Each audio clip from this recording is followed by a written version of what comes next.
Jihad wasn't set in the east ablaze, but it still had the power to petrify the British. And Enver had no intention of halting his expansionist plans. He sent Colmar von der Goltz, a distinguished German field marshal, to take over command in Iraq and drive the war through Persia into India. Then 72 years old, von der Goltz kept in touch with his family. I could never have imagined that in my old age fate would take me so far out into the world, and that I would travel in the steps of Alexander the Great through countries that filled our imaginations when we were young. Britain decided a show of strength was needed in the Middle East to persuade the Arabs that the British were the masters there, not the Germans or Turks. The capture of Baghdad would create an immense impression in the Middle East, especially in Persia, Afghanistan, and on our own frontier, and would counteract the unfortunate impression created by want of success on the Dardanelles.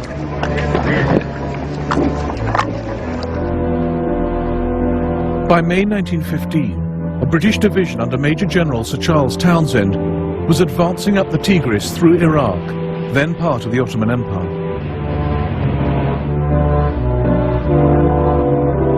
Just 25 miles short of Baghdad, they were halted by the Turkish 6th Army.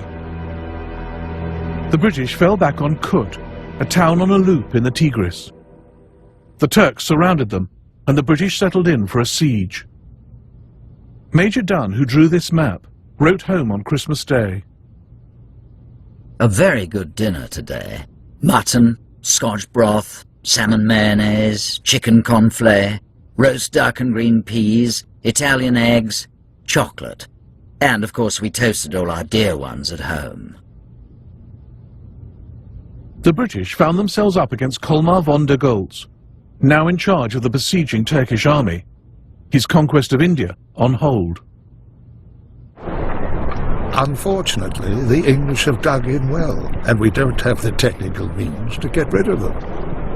Whether we will meet again in good health is in God's hand. Townshend was optimistic they'd all be rescued within days. But by January, with the food running out, their own cavalry came reluctantly to the rescue. About 3 weeks ago, the first horse fell under the butcher's knife. Since then, they have been slain daily, about 20 a time. We have it in steak and kidney pie, horse mince, horse rissoles, potted horse, horse soup, stuffed horse meat, etc. Ad nauseam.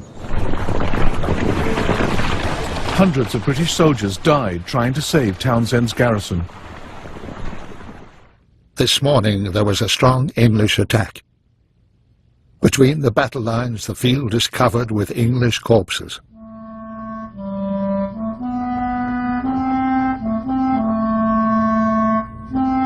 The relieving force downstream has again failed to get through.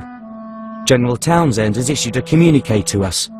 The eyes of India and England are on us, and we shall go down as heroes, which doesn't do us much good. I'd sooner not be a hero in Kut and have plenty to eat.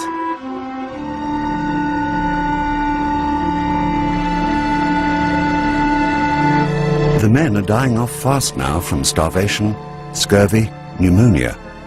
The Tommies are sticking it out better than the Indian troops, who refuse to eat mule or horse.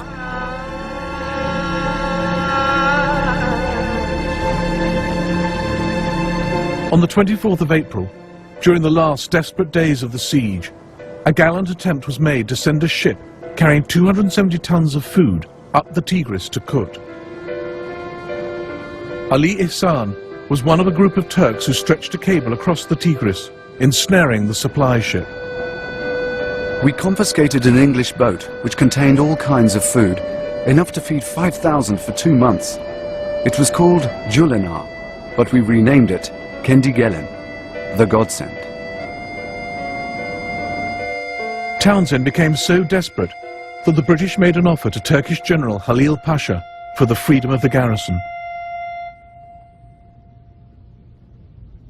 General Townshend offered to me £1 million English for the freedom of the English army. Had this offer been made in other circumstances, my answer would have been one word out of the barrel of my rifle.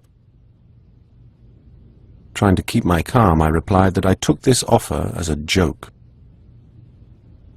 Finally, on the 29th of April 1916, after 146 days of siege, Townsend surrendered. An even more humiliating defeat than Gallipoli.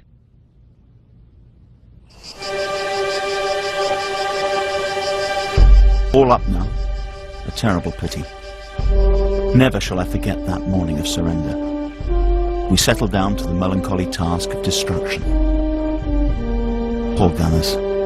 Some were in tears as the guns they were so proud to have tended were blown to pieces. The Turks marched in at noon and took over the place.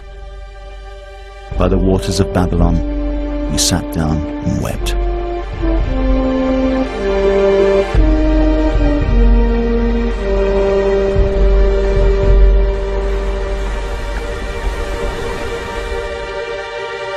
Field Marshal von der Goltz died of typhus just before the Turkish victory at Kut.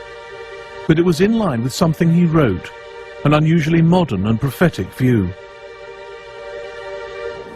For me, the present war is only the beginning of a long historical development, at whose end will stand the defeat of England's world position. The hallmark of the 20th century must be the revolution of the coloured races against the colonial imperialism of Europe. The evening after the fall, Turks and Arabs moved through the narrow streets of the city to where we had buried the much-loved Field Marshal a few days earlier. The Turkish commander wanted to bring the news of the fall of Kut-ül to the dead leader whose achievement it was.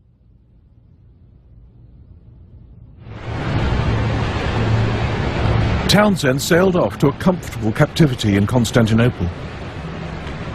During the siege, 1,750 of his British and Indian soldiers had died, but the worst lay ahead.